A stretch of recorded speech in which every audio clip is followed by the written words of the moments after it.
Ladies and gentlemen, we take you now behind the scenes of a police headquarters in a great American city, where under the cold, glaring lights will pass before us the innocent, the vagrant, the thief, the murderer. We take you now to the lineup.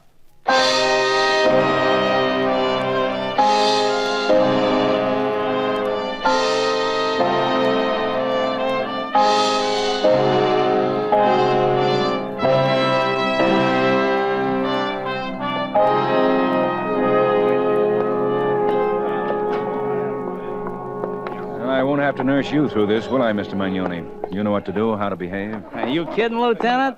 I bet I'm your most steady customer at these shows. You know, it's getting so as I look forward to them. You enjoy the lineup, eh, Mr. Magnoni? Well, let's put it this way. If something disturbing don't happen in Magnoni's gin mill, I sulk. If someone don't get their teeth pushed in, I feel like I've been passed by the world. Yeah, they tell me you had a good one last night. Oh, one of the best.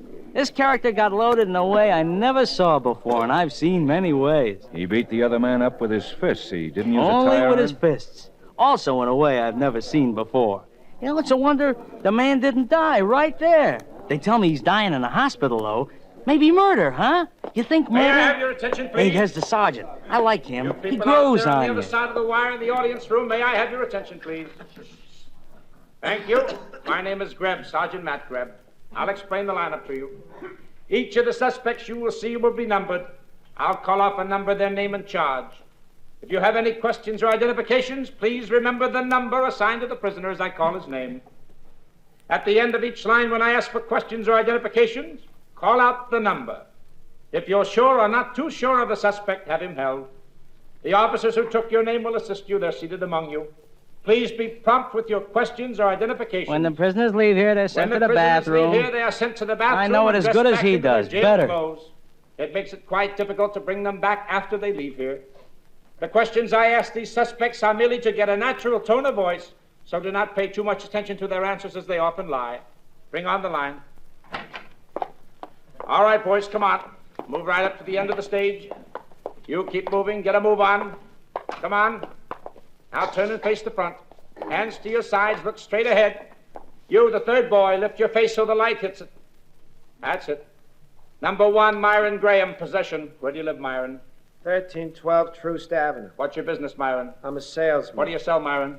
What the kids ask me for. What do you sell? What the kids ask me for, that's all. Shoelaces, potato peelers, things kids need. High school kids? I don't ask them, do they got an education? Number 2, Harry Weston, assault. How do you make a living, Harry? I'm a musician. I blow a clarinet. Where? The Troy Club on 15th. Why did you hit the girl? She wanted to walk me home. That was a reason to hit her? Sure, 2 of them were walking me home already. 3 girls is a crowd. With me, anyway. Number 3, Kip Stanley, theft.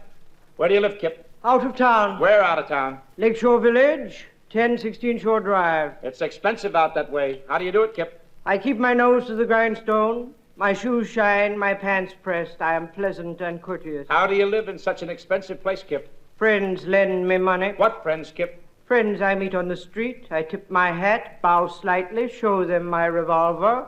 They become friendly, lend me money. Number 4, George Miller, assault. Where do you live, George? Look, I don't feel so good. Where do you live, George? Matson Hotel on Elm, I think. I got that old The man you feeling. beat See up, the George, one? did you know him? Let him Huh? sweat a little more, The then man I'll you say. beat up, George, did you know him? Look, I keep telling you, I'm not feeling good. The hangover will go away, George. Tell me about the man you hit. I don't remember. Look, Magnoni, if that's the man, tell us. Tell us right now. Are there any questions or identifications from the audience? Any questions or identifications, please? Magnoni. Yeah, that's him. Number 4. Sergeant, I'll take hold. care of it. Sergeant Greb. Yes, Lieutenant. Number 4, hold for interrogation.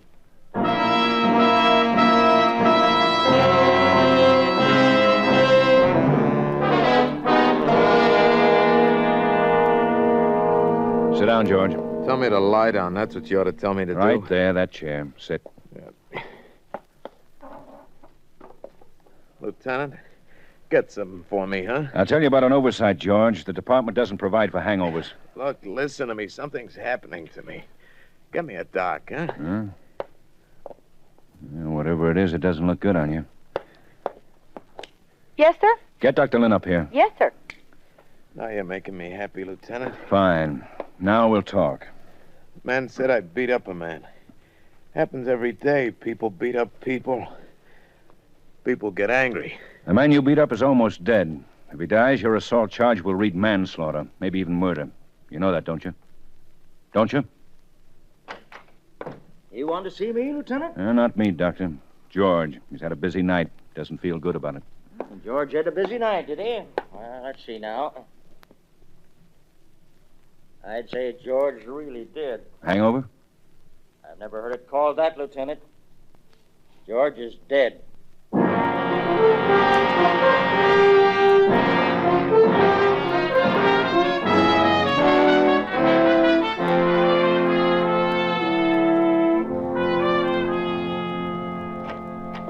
I come bearing gifts, Ben. Oh?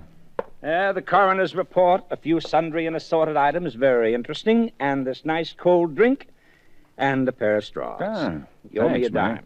Mm-hmm. That's what I said. You owe me a dime. He was poisoned, eh? George Miller was poisoned. Okay, you'll buy me a cold drink the next time, huh? Yeah, he was poisoned. Yeah, it could have been suicide. Dr. Lynn doesn't think so, I don't think so, and I know you don't think so why tease ourselves?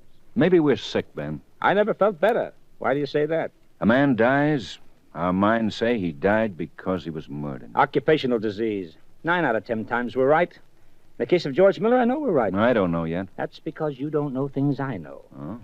First of all, Dr. Lynn's autopsy report on George Miller says Miller was loaded with a type of poison no one in his right mind would choose to kill himself with. What time? All I know is on George Miller it took almost 24 hours. In the home stretch, it hurt him good, real good. Like a hurt few people know, Dr. Lynn says. Well, you said you had something else. What else? There was a bullet wound in Miller's body. Oh? Maybe 2 months old. Tended to by a professional hand, Dr. Lynn said. Well, here. Return the bottle so you can get your deposit back. Thanks. Not at all. What else? Well, the technical geniuses say Miller's hair, his mustache, and... Remember his hair and mustache? I remember. A dye job. The color of Miller's hair is brown. It was peroxide that made it what it was today. That's all, eh? No, that's not all, Ben. I had a photographer fix me up a picture of Miller. How he would look with his natural hair and without a mustache. Now, here, take a look. There, that remind you of somebody? Yeah. But maybe I better check it on the wanted board. Yeah, go ahead and do that, Ben. I already did, but you go ahead and do that. Uh-huh. George Bailey, wanted for bank robbery. Says here under a picture. George Bailey, George Miller, same man. Robbed Springfield Bank, June 1950, with accomplice Joe Raddick. Both at large, dangerous. Well, let's get Miller's picture in all the papers. The old dope about the robbery. I don't know, maybe the publicity will give us a murderer. Maybe Raddick. Maybe somebody else. You'll know what else to do without my telling you, huh? Sure. I'll get the deposit back on my bottle. Here. Don't forget your dime.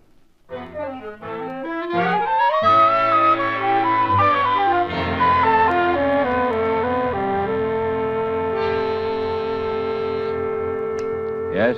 A man outside to see you, Lieutenant. Who? He just said he's a representative of the Bluebell Cab Company. What does he want? He just said it's a matter of urgency. Send him in. I'm a representative of the Bluebell Cab Company. Now, what do you want? This whole thing is mysterious to me. Yesterday in the rain, I let a fare off in front of the Exeter Hotel. Ere this fare gets out of the door, 2 new fares get in. A man and a woman. Yesterday about 2 p.m. in the afternoon. What do you want to see me about? Well, after I let the fare off, the man, that is, the woman I dumped earlier. Well, anyhow, I get back to the garage, and I see this poster of a man that you police hang up in a garage. Be on the lookout for this man, it said. So I said to myself, funny. Not knowing why at the time. Now I know. Look, I'm a busy man. But man. you're not too busy for this. 15 minutes ago, I opened the newspaper and I see the picture again. A man who dropped dead from poison in your office. It's the same as the fare I had yesterday. Only in blonde hair and a mustache to match. Where'd you leave him off? In the middle of downtown, a busy corner. And in anticipation of your question, I left the woman off at another place. You want to know where? Yes, I do. Ruxton Avenue, 1647. Did I interrupt you, Lieutenant?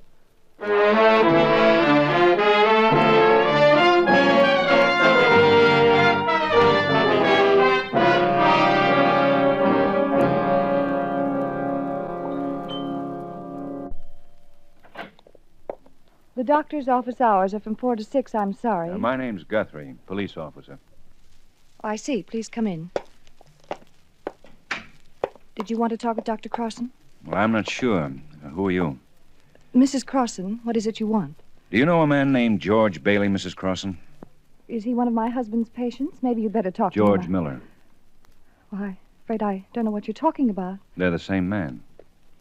Mr. Guthrie, you might as well know I'm frightened. I'm not used to policemen coming in here and asking about men who have two names, about do I know him. Jean? Jean? You'd better talk to my husband, Mr. Guthrie. I'm trying to find out about a woman who took a cab ride yesterday about 2. You called me, Peg? Oh. Yes, what is it? Dr. Crossan? Yes, what is it? I'm a police officer, Doctor. Ben Guthrie. I have my regular office hours, Mr. Guthrie, but, an officer? I was asking your wife whether she used a cab yesterday about 2 o'clock. Jean, I don't know why this man is It's here. just routine, Mrs. Crossan. Don't get upset. My wife is upset. What do you want? About the cab.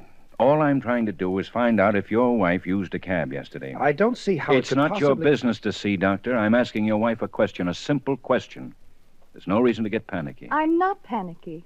I told you I'm just not used to anything like this. Peg came home in a cab yesterday about 2 o'clock. It was raining, so I took a cab. Of course. Was there a man in the cab with you? Yes. I don't know who he was. Well, what happened, Peg? Well, it was raining. And we were both waiting for a cab in front of the Exeter Hotel. I had lunch there, and one stopped. The man said it was his cab. I said it was mine. It was raining. So we both took it. And he dropped you off here. Well, I didn't tell you, Jean, because I didn't think it was important. But I didn't know who he was. I don't have any idea who he was, Mr. Guthrie.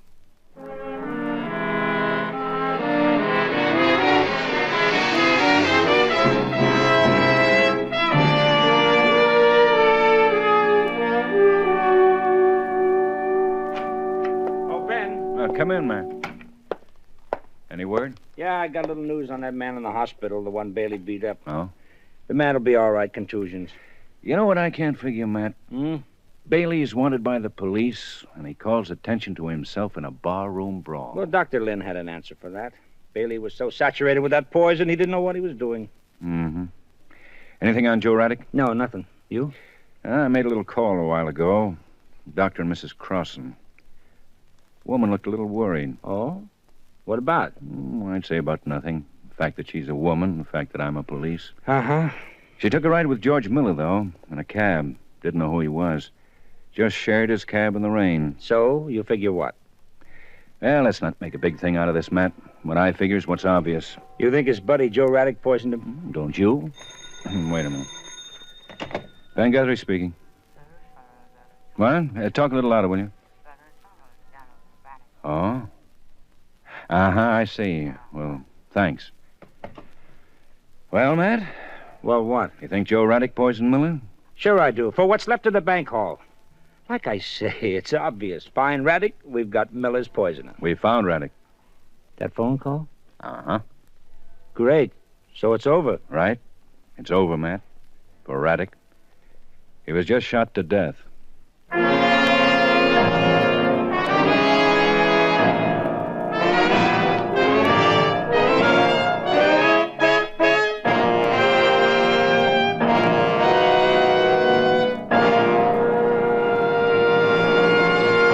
I am happy to see what splendid names you have made for yourselves among the civilian population. Woodrow Wilson, at that time President of the United States, said this on December 25th, 1918, while addressing servicemen in France. Members of the armed forces have the same duty to represent the United States today, wherever they may be, as did those soldiers during World War I. As U.S. citizens in uniform, our military personnel have definite responsibilities to their God, to their country, and to themselves.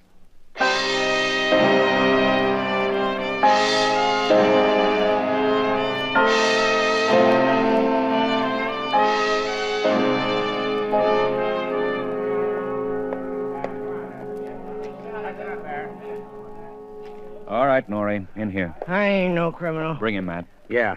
Come on, let's go, Norrie. But I ain't no criminal. You guys know that, don't you? Sure. Just because there's a dead man here in my beat-up little rooming house, you guys let your imagination run hot and cold. Just like I was a lawbreaker or golly knows what. We just want to get you away from that room, Norrie. We want to talk to you before those reporters do. Like I was a golly knows what. How long you been out of jail, Norrie? So long ago I can't remember which way the bars go, up and down or across and across. About 6 months. 7. You hear me? I said 7. And since then you've been running this rooming house? Sure, I studied rooming house methods while I was in stir, observed keenly. Golly, What fellas, happened here? Who found Joe Raddick dead? The way you fellas talk to me. Norrie's nervous, Ben. Oh? Yeah, shaking like a leaf. Look at my hands. Gee, look at his hands, Ben. They're really shaking, ain't they, Lieutenant? Gosh. You see? Book him, Matt. Suspicion of murder. Fellas. Who found Joe Raddick dead? I did. Who called the police? I did. Who killed him? Now, whoa there, fellas. Whoa now. Not me, not Maury, not old Norrie. Fellas. No. But you knew he was Joe Raddick. Everybody knows Joe. You know he was wanted. You knew he was hiding out here in your hotel. Why didn't you call us then? Oh, that's a question. Did George Miller live here with him? Who? George Miller, George Bailey, you know who I mean. Same room with Joe. Used the room more than Joe. Joe didn't stay around Didn't much. Joe come here every night? Him, Joe? No. Not Joe. You know why? The dame used to call for him. They'd go out. That's why, fellas. What dame? Works the Diamond Dance Palace of Angels on Baker Street. Name of Stella Regan. I know. Well, Stella and me, we've danced. Question him and take him downtown, Matt. I'll call you later.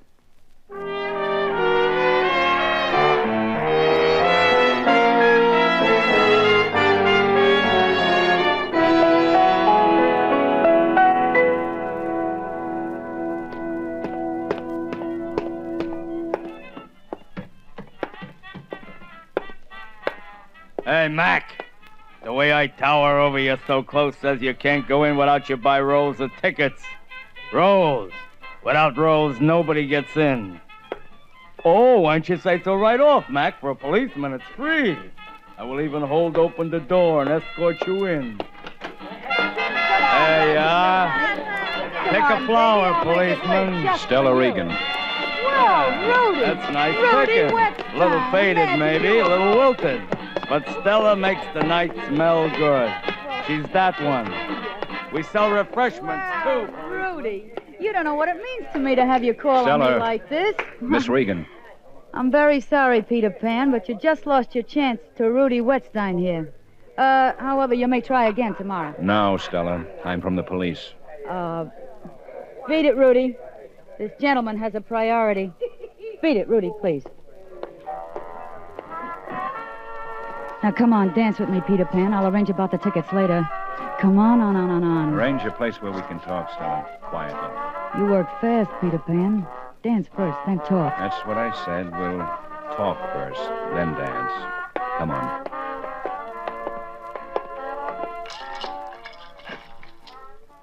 In here. It's good to talk. We girls rest here when we can't bear it no more. So far, it's not unbearable for any girl but me. You caught Joe? No, we didn't catch him. That's good. You gonna twist my arm to tell you where he is? It's been tried, never worked. We know where he is. He's dead. Shot to death. I got time to cry? Cry if you want, Stella. I cried. You brought me the death notice. You're happy. Goodbye, Peter Pan. He meant that much to you, Stella? You're quick. Yeah, Joe was that much to me. When did he hook on to George Bailey? 5, 6 years ago. Joe and me were at a place together, Fowler's Rest. Bailey came to the same place. Joe and George got on great. They knew each other's work, admired each other. That's when they decided to go to work together. This place where you and Joe and George, where you all met, where was it? Fowler's Rest? On the south side of the lake. Joe and me had it good up there. Joe rested there. Try it. I recommend it. You, run out of questions? Goodbye, Peter Pan.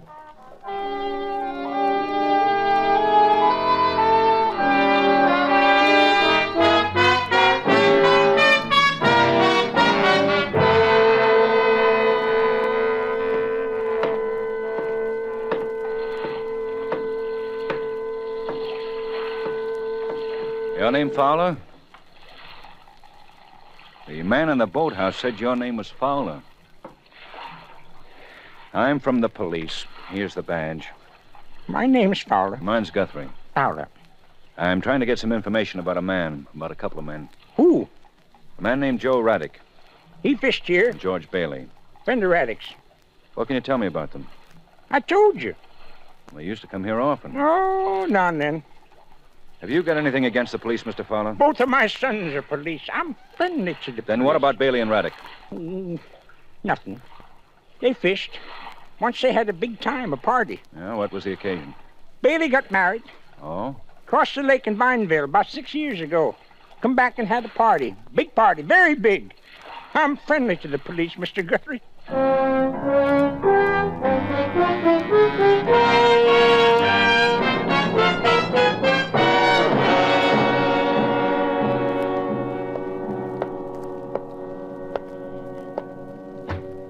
Here we are, Mr. Guthrie. The vital statistics you asked for be right here in this volume. 1934, A to C.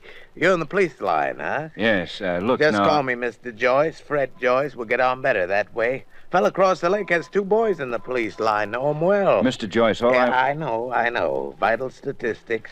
A to C, 1934. Who is it you care about they're getting married between A and C in 1934? You want to know who somebody married, don't you? Who? I told you, George Bailey. Yes, so you did. George Bailey. Fella in here yesterday asking for the same thing. There was? Mm-hmm. Babcock, Betsy Bear. Yeah. Well, what do you know? What's the matter? That fella that was here yesterday, the one I told you about. Yeah, remember? what about him? Well, the son of a gun tore the whole page out. Must have taken it with him, 'cause it's tore out here, you see? Gee, I'm sorry, Mr. Guthrie. The Vineville Hall of Records just can't help you about who married George Bailey. Now, this man who was here yesterday, the man who tore out the page, who was he? Now, don't get riled, Mr. Guthrie, 'cause it won't help, 'cause I don't know. Wait a minute. I just thought of something. Yes? Little girl next door in the grocery. She was riding her trike on the sidewalk and fell, and this fella helped her, the fella who was here. I watched him help her. Maybe he and the little girl got acquainted.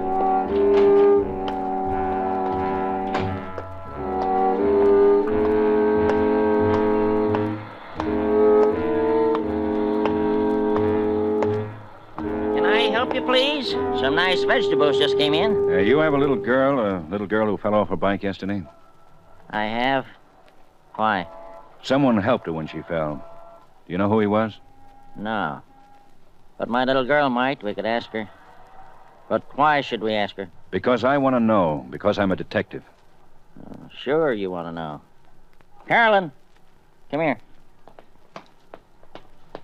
Hey, Carolyn, this man's a policeman. He wants to know who helped you when you fell off your bike yesterday. You don't know? When she shakes her head like that, it means she don't know. She's shy with policemen. Look, Carolyn, that bandage on your leg. Who put it there, honey? It's a very good bandage. Kind of doctor would use. Did the nice man who helped you yesterday put it there? And when she shakes her head like that, that means yes. She's awful shy with cops.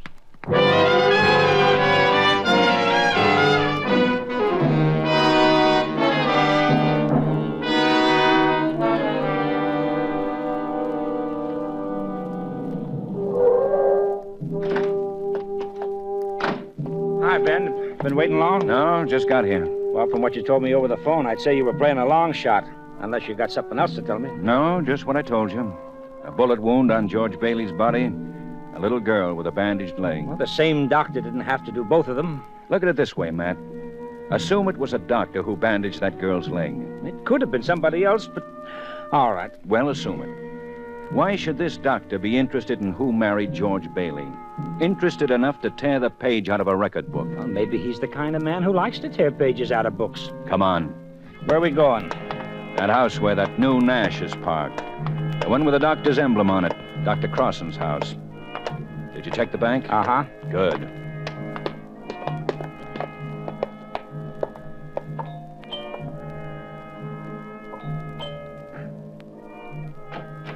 Hello, Dr. Crossan. Mr. Guthrie. This is Sergeant Grebb, Doctor. May we come in? Please do. Now what, Mr. Guthrie? Is your wife here? Yes? Please get her, Doctor. Do you want to annoy her again? Get her, Doctor. The lieutenant and I want to talk to her. To you, too. All right. Peg, come in here. The police are here again, Peg. Oh. Yes, Mr. Guthrie, what is it this time? This time it's a little more serious, Mrs. Crossan. Jean, have they told you what they want? No, they haven't. You've got a pretty good practice here, haven't you, Doctor? I get along. Nice waiting rooms here. Nice furnishings. You must get along pretty good. Wouldn't you say so, man? Yeah, I'd say so. You a gambling man, Doctor? No. What right do you have to ask a question like that? That's right, Matt.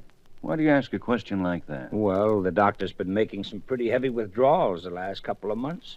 I checked his bank. That's the only reason I asked. Oh. You a gambling man, Doctor? I have expenses. That's why I make withdrawals. Cut it out, Doctor. You've been paying blackmail. Jean paying blackmail? Haven't you, Doctor? Haven't you, Doctor? Or are you going to accuse us of surmising, What do you say, Doctor? Just because I got in a cab with a man, you hound us. Blackmail to George Bailey and George Raddick, huh? There's Mrs. no proof of Crossan, that. What? you were married to George Bailey once, weren't you? You can't prove that. Jean. You've no proof of it. Because you tore it out of the Vineville records. Well, it doesn't matter. You can't prove it. If we took you back to Vineville and let a little girl look at you, I think we can. A doctor tore the page out of the Vineville records, you. Because your wife's name was on that page, married to George Bailey. All right. Are you arresting me for tearing a page out of the book? Oh, for more than that, Doctor. You're going to lose your license. We're arresting you for malpractice. Oh, please. Please, it wasn't his fault. Not Jean. You brought Bailey here, didn't you, Mrs. Crossan? He forced me to bring him to Jean when he was wounded in that bank robbery. Forced you? How? I was still married to Bailey. Don't you see? I hadn't heard from him for 4 years. I thought he was dead. Go on, Mrs. Crossan. Then he came to me wounded. And he said if I didn't get Jean to help him, he'd expose me. He'd ruin my husband. You really loused it for me, didn't you, Peg? What? What did you say? You bring him to me, I help him, then they both blackmail me, bleed me. You were a hoodlum's wife, Peg. If you'd told me, I wouldn't have married you and this wouldn't have happened. Jean, after what I did for you. Poisoned Bailey when you had lunch with him at the Exeter Hotel. Did it for you. And shot Raddick. Jean, it was for you to rid of them, those two. For Jean, I did Murderers. I killed for you, Jean. I killed him for you. For malpractice, gentlemen, you'll arrest me for that. You'll note I had no part of the murders. Jean. All right, Doctor. Mrs. Crossan. Matt, don't bother with the cuffs.